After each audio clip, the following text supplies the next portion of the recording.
الشیطان الرجیم بسم اللہ الرحمن الرحیم رب اشرح لی صدری ویسر لی امری واحلل عقدۃ من لسانی یفقهوا قولی ولا حول ولا قوة الا باللہ العلی العظیم حسبنا اللہ ونعم الوکیل نعم المولا ونعم النصیر الحمد للہ رب العالمین باری الخلائق اجمعین فاطر السماوات والارضین والصلاۃ والسلام علی سید الانبیاء والمرسلین شفیع المذنبین انیس الفقراء والمساکین سیدنا وسندنا وحبیبنا وشفیع ذنوبنا وطبیب قلوبنا بالقاسم محمد اللہم صلی علی محمد وآل محمد وعلی آلہ بیت الطیبین الطاہرین المعصومین المظلومین ولعنۃ اللہ الدائمۃ الباقیۃ ولا داعی لقصدۃ المظلومین من الآن الی قیام یوم الدین اما بعد فقد قال اللہ تبارک و تعالی فی کتابہ المجید و فرقانہ الحمید بسم اللہ الرحمن الرحیم سبحان الذی اسری بعبدہ لیلا من المسجد الحرام الی المسجد الاقصی الذی بارکنا حولہ لنریہ من آیاتنا انہ هو السمیع البصیر۔ پروردگار پاک و منزہ ہے کہ وہ پروردگار کہ جس نے اپنے بندے کو راتوں رات آسمانوں کی سیر کرائی، بیت اللہ سے بیت المقدس اور بیت المقدس سے پروردگار نے مسجد اقصیٰ سے لے کر آسمانوں کی سیر کرائی تاکہ وہ اپنی قدرت کی نشانیاں بتائے۔ وہ پروردگار کہ جو ہر چیز سننے والا ہے، دیکھنے والا ہے۔ تمام تعریفیں اس پروردگار کے لیے ہیں کہ الحمدللہ اس نے اتنا بابرکت مہینہ ماہ رجب المرجب جو احترام والے 4 مہینوں میں سے ایک مہینہ ہے، اللہ کا مہینہ ہے، اور اللہ نے اس مہینے میں اپنے ولی مولا کائنات علی بن ابی طالب علیہ السلام اللہم صلی علی محمد وآل محمد جنہیں مولا کی ولادت سے کعبے کو شرف ملا۔ وہ کعبہ جو ہزاروں سال پہلے جس کی بنیاد پڑی تھی، اس کا اہتمام ہوا کہ نہ مولا کائنات سے پہلے کبھی اس میں کوئی پیدا ہوا اور نہ کوئی بعد میں کبھی پیدا ہوگا۔ ایسے بابرکت گھر میں، بابرکت مہینے میں، ایام بیس کی راتوں میں پروردگار نے واضح نشانیاں، یعنی اللہ نے ساری نشانیاں ہم لوگوں کے لیے روشن دلیلیں رکھی ہیں۔ انسان اگر تعصب کی نگاہ نہ رکھے تو وہ جانے کہ مولا کائنات ہیں کون سی ہستی۔ پھر اس مہینے میں اللہ نے کتنی دعائیں، بے شمار دعائیں، جیسے ماہ رمضان المبارک میں دعائیں ہیں، اسی طرح رجب میں ہر لمحے کی دعائیں ہیں، ہر دن کی دعائیں ہیں کہ یعنی اللہ نے اس میں مغفرت کے ذرائع بتائے ہیں۔ استغفر اللہ واسألہ التوبہ، یعنی جتنا زیادہ ہم اس کا ورد کریں کم ہے۔ ہم اور کچھ نہیں پڑھ سکتے ہیں، قرآن نہیں آتا ہے تو ہم روزانہ 1000 مرتبہ سورہ قل واللہ کی تلاوت کریں۔ یعنی سورہ قل واللہ اللہ کا حسب اور نسب بتاتا ہے، اور یہ سورہ مولا کائنات علی بن ابی طالب علیہ السلام کا پسندیدہ اللہم صلی علی محمد وآل محمد بہت سی مشکلیں اس سورے سے آسان ہوتی ہیں۔ جس طرح رجب میں چاہیں تو ہم 1000 بار، چاہیں تو 10,000 مرتبہ، جتنی زیادہ تو سورہ قل واللہ کی تلاوت کریں گے بہترین عمل میں ہے۔ بہت زیادہ صلواتیں ہیں، استغفار بہت زیادہ کرنا، اپنے گناہوں کی مغفرت طلب کرنا۔ یعنی اللہ نے ماہ رمضان سے پہلے 2 مہینے ہم لوگوں کو یہ دنیاوی کام کے لیے نہیں بلکہ ہم کو تیار کرنے کے لیے کہ ہم ماہ رمضان میں اللہ کے بہترین مہمان رہ سکیں، کیونکہ اللہ کہتا ہے نا میری امت کا مہینہ ہے ماہ رمضان، یعنی ہم اللہ کے مہمان ہوتے ہیں اس مہینے میں۔ تو پھر جتنا عظیم میزبان ہے تو مہمان کتنا عظیم ہونا چاہیے۔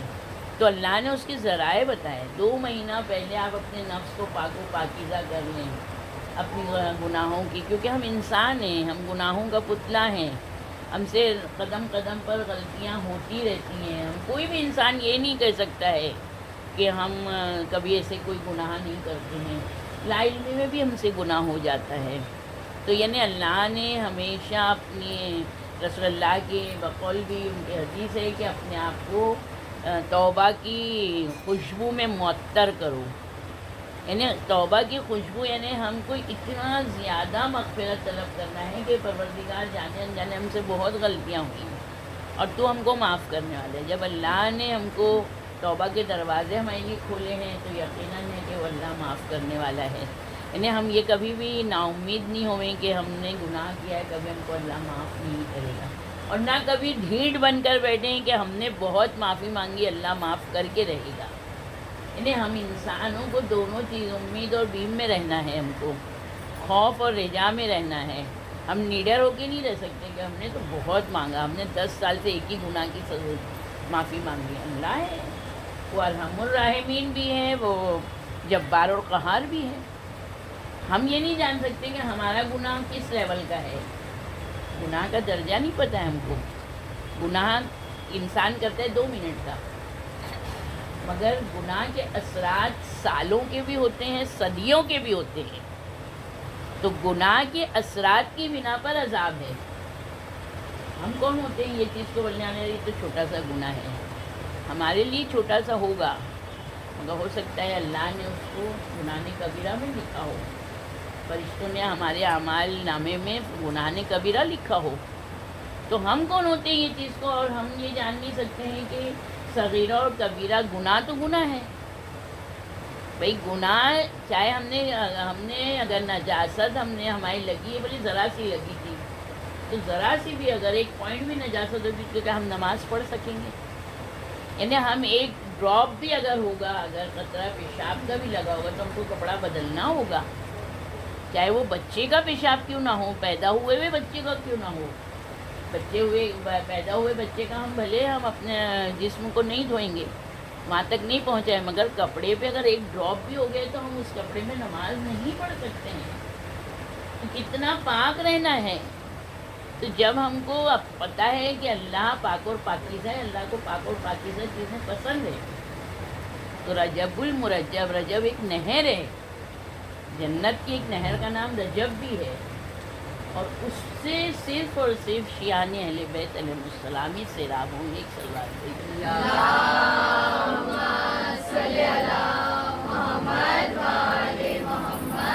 اور اللہ نے الحمدللہ ولایت رکھنے والوں کو, ولایت پر عقیدہ رکھنے والوں کے لیے کہ اگر انسان نے اس مہینے میں 7 روزے رکھ لیے تو جہنم کے 7 دروازے اللہ بند کر دیتا ہے. اگر 8 روزے رکھ لیے تو اللہ جنت کے 8 دروازے کھول دیتا ہے. یہ ہم لوگ کو کتنی بڑی بڑی اللہ نے کہتے ہیں نا انٹرسٹ پہ انٹرسٹ دیا ہے. تم یہ نہیں کر سکتے ہو یہ کرو, یہ نہیں کر سکتے ہو یہ کرو. روزہ نہیں رکھ سکتے 100 مرتبہ ایک تسبیح ایک لائن کی, اس کو 100 مرتبہ روز پڑھ لو, تم کو روزہ رکھنے کا ثواب نہیں ملتا. یعنی اللہ تبارک و تعالیٰ انسان کو بیدار رکھنے کے لیے, یعنی ہم اگر زندہ ہیں, ولایت کا عقیدہ ہے تو ہم مردہ نہیں ہیں. ولایتی تو مرتا بھی ہے تو زندہ رہتا ہے, شہید مرتا ہے. تو پھر زندہ رہنے کے لیے ہم کو بیدار رہنا ہے, الرٹ رہنا ہے. تو یہ چیز ہم کو ہمارے امام بتا رہے ہیں. ابھی ہم لوگوں نے شب معراج اور روزے بیست, شب معراج تو بہت سارا سمجھ میں آ گئی لوگوں کو, مگر روزے بیست 27 رجب المرجب 2 فضیلتیں ہیں. اس کی رات کی بھی فضیلت ہے, اس کی دن کی بھی فضیلت ہے. رات میں ہم سب جانتے ہیں رسول اللہ سورہ بنی اسرائیل یا سورہ اسراء, اس کی پہلی آیت میں اللہ نے قرآن میں کہہ دیا کہ میں نے اپنے بندے کو ایک رات کے کچھ حصے میں, سوچیں کہ رسول اللہ کو پروردگار نے 7 آسمان, سدرۃ المنتہا, قاب قوسین, پھر جنت, جہنم, سارے ملک کی سیر کرائی.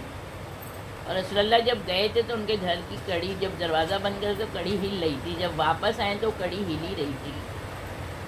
سوچیں گے وہ پروردگار کتنا قدرت والا ہے, اس کا نبی کتنا پاورفل ہے, کتنا برگزیدہ ہستی ہے رسول اللہ کی. یہ رات میں معراج, رسول اللہ کی معراج ایک بار نہیں ہوئی ہے, رسول اللہ کو اللہ نے کم سے کم روایتوں میں 120 مرتبہ آسمانوں کی سیر کرائی. ایک صلوات بولتے ہیں اللہم صلی علی محمد وآل محمد. دیکھیں ہم اس نبی کی امت میں ہیں کہ جس کا سلسلہ آسمانوں سے جنتوں سے ملا ہوا، اس لیے کہا ہے نا کہ مضبوطی سے رسی کو تھامے رہو. اس کا ایک سرا زمین پر ہے، ایک سرا آسمانوں میں ہے، یعنی اس مضبوط رسی کو پکڑے رہنا ہے. جب ہم ائمہ علیہ السلام سے متمسک رہیں گے تو یقیناً اپنے آپ کو گمراہی سے بچائے رکھیں گے. ہم غافل نہیں رہیں گے، ہم بیدار رہیں گے.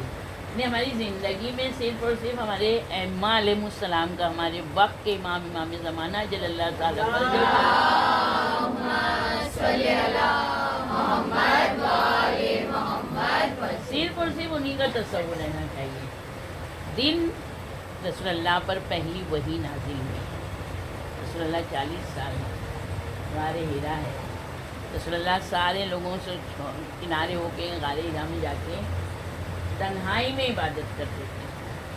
جب رسول اللہ پر پہلی وحی کا نزول ہوا، پہلا سورہ ہی ہے سورہ علق، سورہ اقرا. بسم اللہ الرحمن الرحیم. اقرا بسم ربک الذی خلق الانسان. نے اللہ نے کتنی تاکید کی ہے، اقرا پڑھو، بسم ربک، تمہارے رب کے نام کے ساتھ. یعنی اللہ نے جو پہلی آیت نازل کی تو آیت کا بھی پہلا ورڈ ہے اقرا. یعنی اتنی تاکید ہے کہ اللہ کہہ رہا ہے اپنے رب کا نام لے کر پڑھو، وہ جس نے انسان کو خلق کیا. انسان جو نہیں جانتا تھا اس کو بتایا اور قلم کے ساتھ اس کو لکھنا سکھایا. یعنی یہاں پر خالی پڑھائی کا نہیں ہے. یعنی اللہ کس چیز کی تصدیق؟ رسول خدا صلی اللہ علیہ وآلہ وسلم کرنے اللہم صلی علی محمد وآل محمد. رسول اللہ کہتے ہیں کہ ہر مسلمان پر فرض ہے تو دینی تعلیم حاصل ہے. کیونکہ کچھ علم ایسے ہیں کہ جو واجب کفائی میں آ جائیں گے اور کچھ علم ایسے ہیں جو واجب عینی میں آتے ہیں. ایک تو ہم کو عقیدے کا علم حاصل کرنا ضروری ہے، ورنہ عقیدے سے اگر انسان پھر گیا تو ہم چاہے کتنی بھی مجلسیں کریں، کتنی بھی نیکیاں کریں، بقول مولائے کائنات، بقول ائمہ علیہ السلام کے، اگر تمہارے عقیدے میں نقص آ گیا تو چاہے جتنی نیکیاں کرو گے تمہاری کوئی کام نہیں ہے. اور اگر عقیدے میں رہ کے تم نے برائیاں کی تو عقیدے کی بنا پر تم کو معاف کر دیں. اس لیے عقیدے کی تعلیم ہونا ضروری ہے. اور عقیدے کے فوراً بعد آتا ہے احکام. تو احکام، دینی احکام کی تعلیم ضروری ہے. آج فون آتا ہے کہ ہم کو آج 10 دن ہو گئے، ہمارا حیض ابھی تک نہیں اترا ہے. تو کیا وجہ ہے کہ تم کو مسئلہ نہیں معلوم ہے؟ ایک عورت کو حیض، ایک عورت کو نفاس، ایک عورت کو استحاضہ اگر نہیں معلوم ہے تو اس کی پوری زندگی نجاست میں گزر رہی ہے. احکام اس کا اگر صحیح نہیں ہے تو اس کے بارے میں سوال ہوگا. عشق میں سوال کس چیز کا ہوگا؟ عقیدے کا نہیں ہوگا. عقیدے کا سوال قبر میں ہو جائے گا، مگر قیامت کے دن توضیع مسائل کا سوال ہوگا. تمہارے روز مرہ کی زندگی کے جو مسائل ہیں اس کا سوال ہوگا. یہ واجب عینی میں آتا ہے، واجب کفائی میں نہیں آتا. واجب کفائی وہ ہوتا ہے کہ اگر لوگ اس بارے میں علم رکھتے ہیں تو ہم ان سے پوچھ لیں، مگر جو روز مرہ میں ہمارے دینی مسائل کی ہم کو ضرورت ہے اس کا علم حاصل کرنا واجب ہے. تو اللہ نے رسول اللہ پر پہلی سورے کو، پہلی آیت کو اور پہلے الفاظ کو اللہ نے کیا، رسول اللہ ان پڑھ تھے، رسول اللہ جاہل تھے؟ رسول اللہ کو نہیں ہے، امت کے لیے ہے کہ جب میں اپنے اتنے برگزیدہ کو جس کے پاس ساری کائنات کا علم ہے، اللہ نے اپنے علم کے خزانے کا امین بنایا ہے 4 معصومین کو، تو اللہ ان سے نہیں دے. اور اقرا یہ پہلے امر ہے، آرڈر ہے، حکم ہے. پڑھو، یعنی پڑھنا ہے، تم کو پڑھنا چاہیے. تو یہ پہلی وحی رسول اللہ پہ جب نازل ہوئی، جب ہم کو کوئی پروگرام ہوتا ہے اور کچھ ہماری چھپی ہوئی صلاحیتیں لوگوں میں بیان ہو جاتی ہیں، اور پھر اس محفل میں ہم کو کوئی تحفہ ملتا ہے، تو اس وقت ہماری کیا کیفیت ہوتی ہے؟ یعنی ہم نے تصور بھی نہیں کیا تھا، اور ہمارا اتنا یعنی وہاں پر تعریفیں ہوئی، اور پھر ہم کو اس میں تحفہ ملا، تو کیا ہوتا ہے انسان کو؟ وہ اتنا زیادہ خوش ہوتا ہے کہ اس کے ہاتھ پیر تھرانے لگتے ہیں خوشی کے مارے، اس کے آنکھوں سے خود بخود آنسو جاری ہو جاتے ہیں اس وجہ سے، خوشی سے۔ تو جب رسول اللہ پر پہلی وحی نازل ہوئی تو رسول اللہ اتنے زیادہ خوش تھے کہ جب جبریل علیہ السلام گئے تو رسول اللہ فوراً گھر آئے۔ جناب خدیجہ نے سلام اللہ علیہ نے دیکھا، ایک صلوات بھیجنے، اللہم صلی علی محمد و آل محمد۔ نعرہ حیدری، حیدری، حیدری، حیبری، سکری، موسری، بمبری، بیسمی، شیعتی، محمد و آل محمد بآواز بلند سلوات۔ اللہم صلی علی محمد و آل محمد۔ جناب خدیجہ نے جب کیفیت دیکھی، کہا اے محمد کیا ہوا؟ خدیجہ آج اس طرح سے جبریل آئے، اور میں گواہی دیتی ہوں، میں گواہی دیتی ہوں کہ جو آپ کہہ رہے ہیں وہ حقیقت ہے۔ جبریل علیہ السلام آپ پر لائے وہی، آپ مبعوث رسالت ہو گئے، میں گواہی دیتی ہوں، میں تصدیق کرتی ہوں۔ یعنی کہ جناب خدیجہ اتنی یقین کی منزل پر تھی، اور وہ جانتی تھی کہ رسول اللہ کو اللہ نے وہ شرف عطا کر دیا جو ظاہر ہو گیا، ظاہر کر دیا۔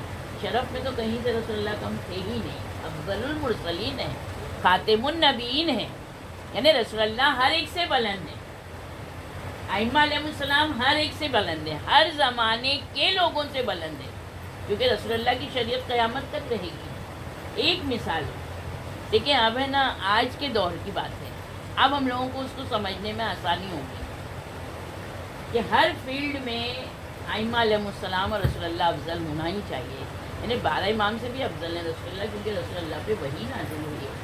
11 اماموں سے افضل ہے مولا کائنات علی بن ابی طالب علیہ السلام۔ اللہم صلی علی محمد و آل محمد۔ آج ہم لوگ 30-40 سال پہلے ہم لوگ فون کرتے تھے، فون آتا تھا، ہر گھر میں فون جبھی نہیں ہوتا تھا، پڑوس میں جانا ہوتا تھا، کسی دکان پہ ہوتا تھا، کسی رشتہ دار کے ایسے کیا ہوتا تھا کہ اگر کہیں سے باہر سے فون آتا تھا، بھائی فلاں دن آئے گا فون، آ کے بیٹھے رہتے تھے۔ اس کے بعد میں فون گھروں گھروں آنے لگے، MTNL پہ، مطلب ہم لوگ صرف بات کر سکتے تھے۔ اس کے بعد ترقی ہوتی گئی، اب ترقی ہوتی گئی، دیکھیں ہماری شریعت قیامت تک کے لیے ہے، وقت کے امام موجود ہیں، تو جتنی بھی انسان ترقی کرے گا اس ترقی سے اول ہونا چاہیے ہمارا امام رسول اللہ کے لیے۔ دیکھیں اللہ نے اسی وقت کے انتظام کیا۔ اب اس کے بعد میں گھروں گھروں MTNL آئے، اس کے بعد ہم لوگ سنتے تھے 20-25 سال پہلے کہ اب ہم لوگ جو ہے تو جو فون کرے گا اس کا چہرہ بھی دیکھیں گے ہم لوگ۔ ہم نے بولے کیسے دیکھیں گے، کس طرح ہوگا؟ بولے تم ہے نا گھر میں ہو نہیں ہو، تمہارے میسیج آ جائیں گے، تم جب گھر میں آؤ گے تو تم کو میسیج مل جائے گا۔ اب بڑے سوچتے تھے اسکول میں کہ کیسے ہو سکتا ہے، بہت پھینکتے ہیں لوگ، ہو گیا آ گئے موبائل۔ اب ہم لوگ کہیں بھی جا رہے تو موبائل ہمارے پاس ہے۔ اس کے بعد میں ہم لوگ فوٹو دیکھنے لگے، اینڈرائڈ آ گیا۔ آج ہم لوگ پوری دنیا کو کیا ہو رہا ہے دنیا میں، یعنی ہم لوگ کتنا فاسٹ ہو گئے، یعنی ہر ایک چیز کتنی ترقی پہ آ گئی، انسان کی ترقی ہے یہ۔ اب دیکھیں جو چیز ہمارے ذہن میں آتی نہیں تھی آج وہ ہم لوگ کر رہے ہیں، جو کبھی ذہن میں نہیں آتی تھی آج وہ کر رہے ہیں ہم لوگ، خالی تھوڑا سا ہم لوگ اور کریں۔ اب رسول اللہ اللہ کی برگزیدہ مخلوق، دیکھیں انسان جب سوال کرتا ہے تو پھر اس کے سارے سوالوں کو لاک کر دیا ہے اللہ نے۔ اللہ نے کوئی عذر رکھا ہی نہیں ہے۔ رسول اللہ سب سے افضل ہیں۔ اللہ جانتا تھا کہ انسان اپنی فطرت کی بنا پر ترقی کے منازل کو طے کرے گا، کمال کی منزل تک جائے گا، یہ اس کی فطرت میں ہے۔ ہر انسان چاہتا ہے کہ میں ترقی کروں۔ اس چیز میں پاکٹ مار بھی بہت ترقی کرتا ہے کہ میں ایسی جیب کتروں کہ بازو والے کو پتہ نہ چلے۔ یعنی ہر فیلڈ میں انسان چاہتا ہے میں سب سے زیادہ ترقی کروں۔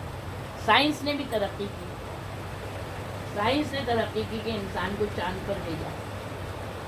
اب انسان کو چاند پر بھیجا، چاند کے بعد مریخ پر بھی گیا، اور بھی ستاروں پر، سیاروں پر جا رہا ہے۔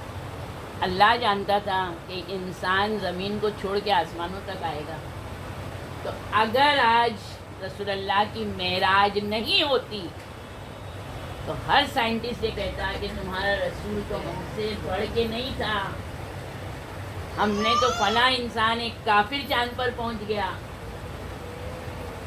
اللہ نے کیا کیا؟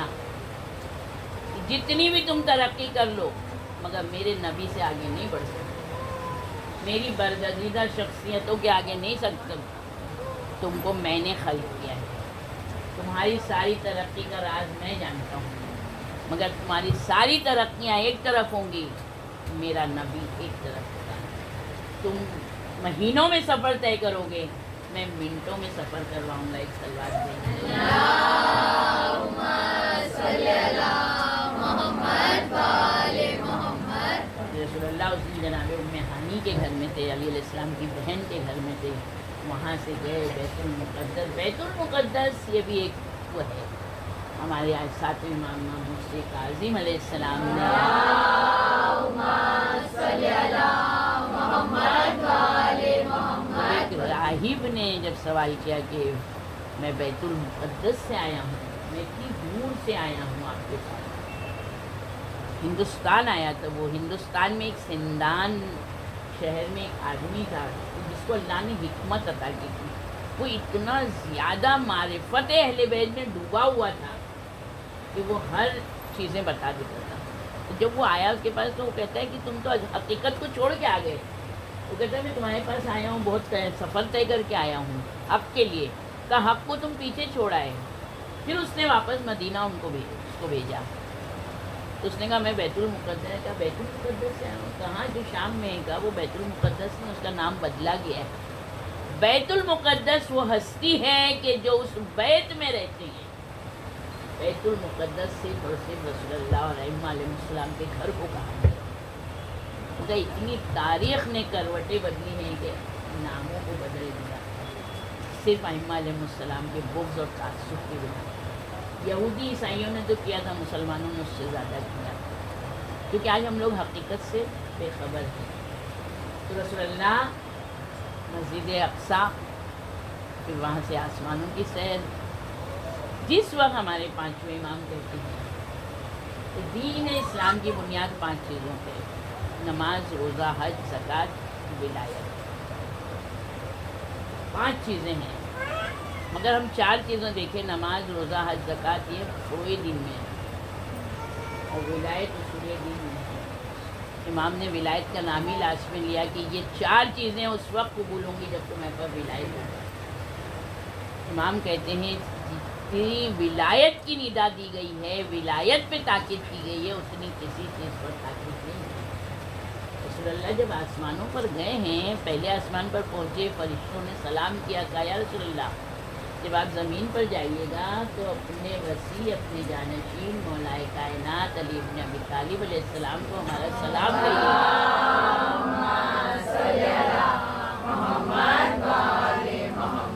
رسول اللہ کہتے ہیں اچھا تم لوگ جانتے ہو علی کو؟ کہ کیسے نہیں جانیں گے، پروردگار نے جب اپنا تعارف کرایا تھا تو آپ کی نبوت کا ہم سے لیا تھا، بیعت کی تھی، پھر اس کے بعد مولا کائنات کی ولایت کی۔ ہر آسمان پر، یعنی ہر آسمان والوں نے مولا کائنات کو سلام بھیجا ہے۔ دنیا والے مانے نہ مانے، جو نہیں مانتا ہے وہ خود گمراہی کے گڑھے میں گرا، مگر رسول اللہ جس وقت اب اللہ تو زبان نہیں رکھتا ہے، اگر اللہ کی زبان سے آواز آ جائے تو اللہ ہی نہیں رہے گا۔ اب جو رسول اللہ آواز سن رہے ہیں تو تھوڑا سا پروردگاری کس کی آواز ہے؟ کیونکہ اللہ تو زبان نہیں رکھتا ہے، تیرا تو جسم نہیں ہے، کہا اے محمد میں جس کو پسند کرتا ہوں میں جانتا ہوں تم ہی اس کو پسند کرتے ہو اور تم کو علی کی ہی آواز اچھی لگتی ہے، اس لیے میں علی کے لہجے میں علی کے الفاظوں سے بات کرتا ہوں۔ یعنی مولا کائنات وہاں موجود ہے، ظاہراً میں رسول اللہ ہے، مگر مولا کائنات، اب مولا کائنات جو رسول اللہ کے ساتھ اللہ بات کرتا تھا وہ ساری باتیں مولا کائنات سنتے ہیں۔ بہرحال یہ معراج کا سفر اتنا طویل ہے کہ جب واپس آئے ہیں، جن لوگوں نے انکار کیا، امام حسن علیہ السلام کے وقت، مولا کائنات کے وقت بہت بڑے بڑے معجزے ہوئے، اور اگر رسول اللہ کا کہنا ہے کہ جو شفاعت کو نہیں مانتا ہے، جو معراج کو نہ مانے، وہ عقیدے کا ناقص ہے، وہ اسلام سے خارج ہے۔ رسول اللہ پورے جسم سے گئے تھے، خالی روح نہیں گئی تھی، سوتے میں نہیں ہوئی ہے، جاگتے میں ہوئی ہے معراج، براق پر بیٹھ کے گئے ہیں۔ رسول اللہ جس وقت واپس آئے ہیں تو قافلہ آ رہا ہے مدینے کی طرف۔ اب دیکھیں ابو جہل موجود ہے، رسول اللہ نے کہا آج رات میں اللہ نے مجھے آسمانوں پر بلایا تھا، میں نے اس طرح سیر کی، اور کہاں سے گئے تھے؟ کہا بیت المقدس۔ بیت المقدس میں کچھ کنگورے، یعنی بہت الگ طرح کی وہ مسجد بنی ہوئی ہے۔ اب ابو جہل جانتا تھا کہ محمد بیت المقدس نہیں گئے کبھی۔ کہا اچھا اگر تم بیت المقدس سے گئے ہو تو تم بتاؤ کہ وہاں کیا کیا ہے۔ رسول اللہ ایک پل کو خاموش ہو گئے۔ جبریل علیہ السلام پورا نقشہ لے کر آ گئے بیت المقدس، کہا یہ ہے، اس کے کنگورے ہیں اتنے، یہ ہیں اتنے در ہیں، اتنا یہ ہے، یہ ہے، یہ ہے۔ کہا اب یقین آیا؟ کہاں آیا؟ کہ ایک قافلہ آ رہا ہے، تو قافلہ مجھے ملا تھا، اس قافلے سے ایک جانور ہو گیا تھا، اس میں برتن میں پانی تھا، میں نے پانی پیا، پانی وہاں پھینک دیا، اس طرح کا انہوں نے قافلے میں جو کیا وہ بتایا۔ اب اس کا انتظار ہوا، قافلہ صبح سورج نکلتے ہی آئے گا۔ اب جا کے وہاں قافلے کو روک دیا گیا کہ سورج نکل جائے تب قافلے کو بھیجیں گے، کہا محمد جھوٹا ہے۔ مگر ادھر قافلے کو روکا، ادھر اللہ نے سورج کو روک دیا۔ ادھر انتظار میں کوئی سورج سے سورج نکلے، سورج نکلتا ہی نہیں، کیونکہ جو رسول اللہ نے کہہ دیا ادھر سورج نکلے گا، ادھر قافلہ آئے گا۔ ادھر قافلے کو چھوڑا، ادھر سورج اپنی جگہ پہ آیا، قافلہ داخل ہوا، کہا یہ ہوا تھا، کہاں ہوا تھا۔ یعنی رسول اللہ کی تصدیق جاہلوں نے کی، مگر نہیں ماننا تھا، نہ مانے، اور جاہل جاہل ابو جہل ہی مرے۔ جن کو لینا تھا سبق وہ نہیں دیکھ کر بھی ویسے کرنی جیسے کہ جنہوں نے دیکھا نہیں تھا۔ ابو ذر غفاری نے بھی رسول اللہ کو بغیر دیکھے ایمان لے آئے، اور ابو ذر غفاری جناب مقداد جناب سلمان کے لیے تو رسول اللہ کہتے ہیں لوگ جنت کے مشتاق ہیں مگر یہ تین کی جنت مشتاق ہے۔ سلمان جناب ابو ذر جناب مقداد کے لیے تلوار بھیجتے ہیں۔ اللہم صلی علی محمد و آل محمد۔ کتنی بڑی خوشی کا دن کہ ہمارا نبی آسمانوں کی سیر کر کر آیا، امت کی بخشش کے سامان، وہ نبی کے ہم امت، وہ رسول کے نواسے۔ قرآن سے ثابت ہے کہ رسول اللہ کے نواسے ہیں مگر رسول اللہ کے بیٹے۔ رسول اللہ نے کہا علی سارے ماں باپ سے منسوب ہوتے ہیں بچے مگر تمہارے سلب سے مجھے میرے لڑکے ہیں، امام حسن امام حسین علیہ السلام۔ 28 رجب کا وہ دن کہ جو اتنی بڑی خوشی 27 اتنا ہی بڑا غم کا دن 28 ہے۔ انہیں سوچیں کہ ادھر معاویہ لعنت اللہ 22 رجب کو فیصلے جہنم ہوا، اور اس نے یزید کو بٹھا کر آخری وقت میں کہہ دیا تھا، ایک عبداللہ ابن زبیر، عبداللہ ابن عمر اور حسین ابن علی، یہ تین تیری بیعت نہیں کریں۔ عبداللہ ابن عمر سے کوئی ڈر نہیں ہے، عبداللہ ابن زبیر وہ تجھ سے چالاکی کرے گا، مکاری کرے گا، موقع مل کر اس کو قتل کر دینا، مگر حسین ابن علی رسول کا نواسا ہے، بقول قرآن رسول کا بیٹا ہے، وہ کبھی تیری بیعت نہیں کرے گا، اور اتنی آسان بھی نہیں اس کی بیعت لینا، جلدی نہیں کرنا اس کی بیعت لینے میں، مگر یزید کو راستہ صاف کرنا چاہتا۔ ادھر 22 کو واصل جہنم ہوا، ادھر اس نے 27 کی شام کو ولید اس وقت مدینے کا گورنر تھا، اس نے خط لکھا کہ عبداللہ ابن عمر، عبداللہ ابن زبیر اور حسین ابن علی سے بیعت ہو۔ اب فوراً میرے اگر بیعت نہیں دیں تو مجھے میرے پاس بھیج دو تینوں کو۔ اب جب قاصد آیا تو مسجد نبوی میں اس وقت عبداللہ ابن زبیر بھی موجود تھے، امام حسین علیہ السلام اپنے نانا کی قبر پہ عبادت کر رہے تھے، نمازیں پڑھ رہے تھے، کھڑا رہا۔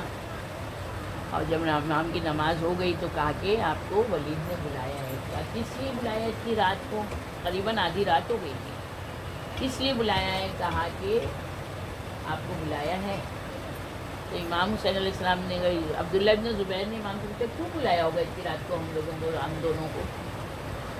تو امام حسین علیہ السلام نے کہا کہ معاویہ مرا ہوگا اور یزید اپنی بیعت لینا چاہتا ہوگا، کیونکہ امام کو علم امامت سے معلوم تھا۔ تو کہا کہ ہم کو کیا کرنا ہے، ہم کیوں جائیں گے اس کے دربار میں تو نہیں جاؤں گا۔ امام حسین علیہ السلام نے کہا دیکھ ابھی رات ہو گئی، کل میں آؤں گا صبح میں۔ تو قاصد تو چلا گیا، عبداللہ ابن زبیر کہتا ہے میں تو نہیں جاؤں گا۔ امام نے کہا میں نے تو وعدہ کیا، میں تو جاؤں گا، اس لیے مجھے تو جانا ہے۔ بہرحال امام صبح کا انتظار نہیں کہ امام رات میں ہی گئے، مگر امام پہلے گھر آئے۔ خاندان بنی ہاشم کے سارے لڑکے تھے کیا، امام نے کہا کہ میرے ساتھ چلو، صرف تم لوگ دروازے کے باہر ہونا، جب میں تکبیر کی آواز بلند کروں گا تو آنا۔ امام جب اندر گئے تو ولید نے کہا کہ مروان بیٹھا ہوا ہے۔ تو امام سے کہتا ہے ولید بہت احترام سے کہ یزید کا خط آیا ہے اور اس نے آپ سے بیعت مانگی۔ تو امام حسین علیہ السلام کہتے ہیں کہ میں رسول کا نواسا ہوں، رسول کا بیٹا ہوں، اسلام کے ساتھ پلا ہوں۔ تم جانتے ہو یزید فاسق و فاجر، جس کو اسلام سے کوئی واسطہ ہی نہیں ہے، وہ اسلام مسلمان کہلانے کے لائق ہی نہیں ہے، کیا مجھ جیسا اس کی بیعت کر سکتا ہے؟ یہ کیسے ممکن ہے؟ تو وہ کہتا ہے کہ مجھے تو اس نے کہا ہے یا تو پھر میں آپ کو قید کر کے بھیج دوں گا۔ امام کہتے ٹھیک ہے ابھی تو رات ہے، رات میں تو اکیلے مجھ سے بیعت لے گا کوئی فائدہ بھی نہیں ہوگا، کل دن میں آؤں گا، کل دن میں بات ہوگی۔ وہ کہتا ہے ٹھیک ہے۔ امام جانے لگے تو مروان کہتا ہے کہ دیکھ اگر حسین ابن علی سے ابھی لے لے بیعت، اس کو نہیں پتا کہ باہر بنی ہاشم کھڑے ہیں، وہ کہتا ہے دیکھ ابھی جو ہے تو لے لے حسین ابن علی سے بیعت، اگر ابھی چھوڑ دیا تو پھر بہت خون بہے گا، مگر ناممکن ہے حسین بیعت کرے۔ تو مروان کہتا ہے دیکھ اکیلے ہیں۔ امام پلٹے، امام کہتے ہیں اے نیلی آنکھوں والی کے بیٹے، انہیں اس وقت بہت بدنام عورت کی کوئی، امام کہتے ہیں کہ تو مجھے ڈرا رہا ہے بیعت سے اور جو ہے تو مجبور کرے گا مجھے۔ مروان نے فوراً اپنا تلوار نکالی تو امام نے تکبیر بلند کی، کہتے ہیں سارے بنی ہاشم آ گئے، جناب عباس سب سے آگے۔ اب جو دیکھا تو دونوں تھر تھرانے لگے، امام حسین نے کچھ نہیں کہا، مگر جناب عباس کا جو غیظ تھا تو امام نے سینے پہ ہاتھ رکھا، عباس اتنا ہی کافی ہے۔ دیکھیں یہ ابتدا تھی، امام نے بتا دیا کہ مدینہ ہے، سارے بنی ہاشم میرے ساتھ میں، تم دو کو قتل کرنا آسان نہیں ہے، مگر حسین وہ نہیں ہے۔ امام حجت خدا ہیں، امام وہ ہیں کہ جو ہر چیز میں صبر کرنے والے ہیں۔